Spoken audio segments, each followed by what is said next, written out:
Goyim para los externos sin saber lo que el núcleo interior de esa doctrina es. Impresionante. Bueno, si miramos en Primera de Crónicas 16:26, porque todos los dioses de los pueblos son ídolos, mas Jehová hizo los cielos. Esto nos dice que la idolatría es algo que viene de la tierra. Nimrod es el dios del cielo, Tamuz el Mesías pagano y Semiramis la reina del cielo.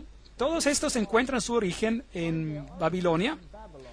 Y si va por todas las religiones que fueron propagadas en Líbano, Fenicia, Babilonia, Asiria, Grecia, Roma, Egipto, India, China, México y Escandinavia, tenemos solo esta misma ilustración bajo nombres diferentes: Baal, Tumuz, Ashtoret, El, Baco, Astarte, Bel, Temus, Rea, Ishtar, Ninus, Hércules, Beltis, etcétera, etcétera. Y en Egipto Ra, Osiris, Oris, Isis, Hathor, y en India Vishnu, Krishna, Isi o Devaki y muchos más. Ahora, romanismo, la Iglesia romana ha tomado esta Trinidad y la ha hecho Padre, Madre e Hijo, lo cual significa que ellos deben elevar la mujer al punto de la deidad, y veremos cómo hicieron eso y cómo están haciendo eso con la aprobación del Papa. Entonces, la verdadera Trinidad y la Trinidad católica romana son dos cosas diferentes. Para el Goyim, sí, claro, representa el Padre, el Hijo y el Espíritu Santo, pero para el círculo interior es Padre, Madre e Hijo, lo cual no es nada más que Baal, Tamuz y Ashtoret, si quiere retroceder a esos tiempos. Júpiter es el dios que es adorado bajo Petros, la roca, y Ubi Petri, donde hay Pedro, ahí hay la iglesia. Aquí hay otra roca que toma el sitio de la verdadera roca. La cristiandad y las sociedades secretas, podríamos resumirlo de la manera siguiente: la vieja religión babilónica dio a nacer al cabalismo por medio de los esenes y otros. El gnosticismo vino a existir y el gnosticismo fue fundado por Simón Mago. Esta información viene de la fuente siguiente: l'histoire de la magie, la historia de la magia, por Eliphas Levi. Y esa es una alta fuente masónica. Así que el gnosticismo fue fundado por Simón Magos.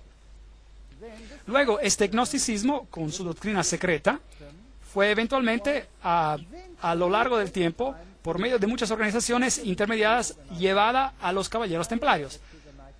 Y los caballeros templarios eran un grupo de una orden católica romana, si desea, que fueron puestos sobre el lugar del templo para protegerlo, y ellos tenían un fuerte lazo con las sociedades musulmanas, incluyendo a los ismaelitas, karmatitas, fatimitas, a los drusos y a los asesinos. Y esos son muy, muy interesantes, y estaremos tratando con ellos cuando hablemos acerca de la conexión islámica. Lo que las sociedades secretas enseñan en secreto. Los templarios tenían dos doctrinas: una para los Goyim, es decir, para los que no eran miembros, y otra para los iniciados, los miembros. Las dos doctrinas al opuesto total la una de la otra. Así que las sociedades secretas del Islam hacen exactamente la misma cosa. Pero ese es un tema para otra conferencia.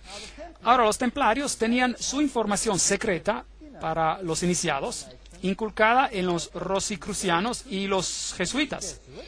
Los jesuitas nuevamente formaron y crearon la masonería, y la masonería fue creada como el brazo protestante de la Iglesia Católica Romana. Ellos no lo sabían, ellos fueron seducidos, engañados si desea, en hacer el trabajo que Roma quería que ellos hicieran, para que Roma quedase detrás de las escenas, mientras la masonería trabajaría por ellos en el frente. Así que ya no eran ellos que actuaban, eran los otros, eran los protestantes que estaban actuando y no Roma. Muy ingenioso, realmente, muy, muy ingenioso. Así que echémosle un vistazo a estos caballeros templarios. Aquí están algunas de las representaciones. Este es el de Maloy, el líder en el tiempo, el fundador en el tiempo de la disolución de los caballeros templarios. Esta es su vestimenta y ese es uno de sus símbolos, y es un símbolo usado por muchas iglesias hoy en día. ¿Sabía eso? Muchas iglesias carismáticas usan ese símbolo. Es fascinante. Y los testigos de Jehová usan ese símbolo también. volveremos a eso en otra conferencia. Ahora, echémosle un vistazo a lo que el señor Webster en Sociedades Secretas y Movimientos Subversivos tiene que decir acerca de los templarios. No lo vamos a leer todo, pero si está mirando este programa en video y lee inglés, puede parar la cinta para leer toda la cita. En el año 1118, 19 años después de que la primera cruzada terminó con la derrota de los musulmanes, la captura de Antioquia y Jerusalén, esos grupos fueron fundados y fueron finalmente establecidos como los templarios. Y ellos representaron con una casa cerca del lugar del Templo de Salomón, por lo tanto, el nombre, Caballeros Templarios. Ellos estaban representados ahí. Y se convirtieron en una orden muy famosa y muy poderosa que controlaba todas las finanzas, el mundo financiero. Ellos eran la élite bancaria financiera del mundo, si desea. Y luego, en el año 1128, la orden fue aprobada por el Concilio de Troya y por el Papa. Y se convirtió en una orden católica romana en la Iglesia. Ahora, algunos años más tarde, en el 13 de octubre de 1307, ese orden fue oficialmente terminado por el rey de Francia, porque lo que estaban haciendo había sido descubierto. Así se dijo. Y el rey de Francia, Felipe le Bel, arrestó a los templarios, y la fecha fue el viernes 13 de octubre 1307. Y desde ese día, el viernes 13, es un día de mala suerte para el mundo entero. Y las cargas contra ellos eran: la ceremonia de iniciación en su orden era acompañada por insultos a la cruz, la negación de Cristo y obscenidades flagrantes. Obscenidades flagrantes. Había toda clase de cosas que nos recuerdan a Sodoma que ocurrían allí. La adoración a un ídolo, que se decía ser la imagen del verdadero Dios, y ese era Baphomet, este símbolo de aquí, y la deidad androgénita masculina y femenina, la omisión de las palabras de la consagración a la misa, el derecho que las cabezas de este orden se tomaban para dar absolución y autorización a hechos depravados antinaturales.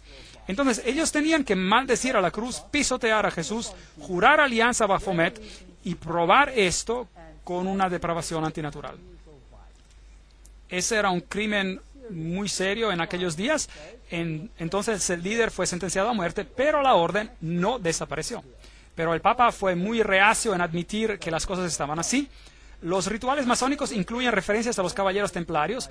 Por ejemplo, aquí en Secret Societies and Subversive Movements, en Sociedades Secretas y Movimientos Subversivos, dice: algunos caballeros se propusieron rescatar el lugar santo de Palestina de los sarracenos y formaron una asociación bajo el nombre de francmasones libres, indicando que su deseo principal era de reconstruir el Templo de Salomón.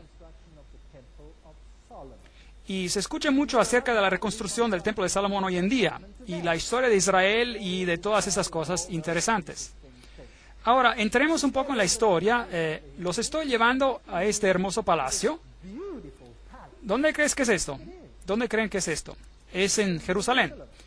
Y es la Notre Dame Vaticana. Y es donde el Papa tiene su representación en Jerusalén. Es un palacio para un rey. Ahí está la bandera vaticana afuera. Y hay todo un camino donde tenemos algunos interesantes artefactos papales. Ahora, en Jerusalén fui a buscar el lugar de los caballeros. Aquí está el palacio de los caballeros, los Latin Patriarchati, donde ellos originariamente tenían un lugar, y los caballeros del papado ahora controlan esta área. Este es el símbolo que ellos usan. Es el escudo de los caballeros, el cual es usado por muchas religiones hoy en día también. La iglesia de Reima utiliza este símbolo, por ejemplo. Estos son los guerreros eternos. Ese es el símbolo que ellos usan. Allí ellos que besan el anillo del patriarca. Se les da el título, así como a los caballeros se los nombraba.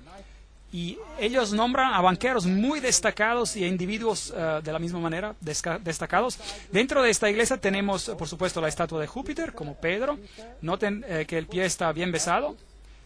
No quise besar el pie, así que solo me paré allí. Es una iglesia muy importante porque ambos, el Papa Pablo VI y el Papa Juan Pablo II, visitaron a esta iglesia, lo cual es, por supuesto, altamente simbólico. Aquí están las plaquetas del patriarca latino. el Palacio de los Caballeros, y si entra hay este interesante altar, y mientras mira el altar verá ciertas figuras por aquí.